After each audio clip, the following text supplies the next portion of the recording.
I am still psychologically dependent on my husband, even though I can't stand independent economically. I don't know why I cannot tell him, who has an extramarital affair with another woman, that I want to go on a trip with children.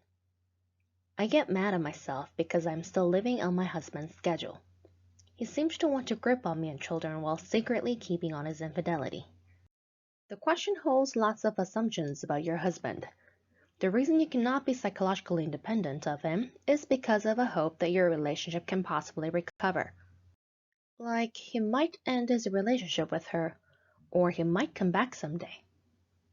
There is one thing that you must be clear about. Your husband has a psychological disorder.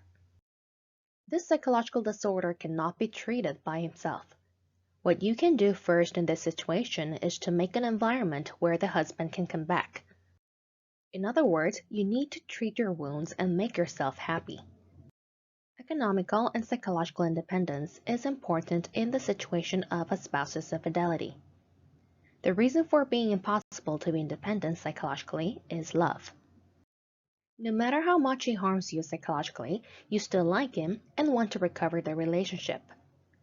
Because of this, you try to fit yourself to his standard. It hinders psychological independence. If your wound was not treated, your psychological independence is even more difficult since wound needs someone's attention. So you spend or waste time anticipating the possibility of relationship recovery, making yourself suffer from a more difficult time. In the end, you have to decide either to divorce or endure the difficulty. If you do not want to face the situation, you must treat and recover yourself first, so that you can become independent psychologically. Psychological independence does not mean to behave arbitrarily.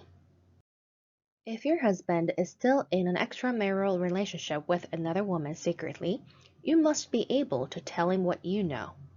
You should tell him that you have recovered yourself and become stabilized, and then give him a chance to decide. Then, whether you give him some time or a divorce, you can still be happy whatever the outcome is. You are unhappy currently because you know that whatever you decide would make yourself unhappy. You must be able to live with children happily regardless of your husband's infidelity. Therefore, the number one priority is to treat your wounds, be psychologically independent, and make yourself stabilized. Then children will also be protected by their mother. Even if you divorce, you won't suffer from pain. It is the same if you just live as you do now. It's just that he needs to be noticed about your status after your wound treatment. That way, he can at least have a chance for recovery. Those with psychological disorders are afraid of people with the ability of happiness. Whom they like the most are the women with lots of wounds. However, men with relationship addiction cannot approach women whose wounds are treated and who are able to be happy by themselves and knows how their psychology operates. If the husband wants to live with the wife who has become happy, he will realize that he also needs to be treated. This will become a chance for him to recover the relationship.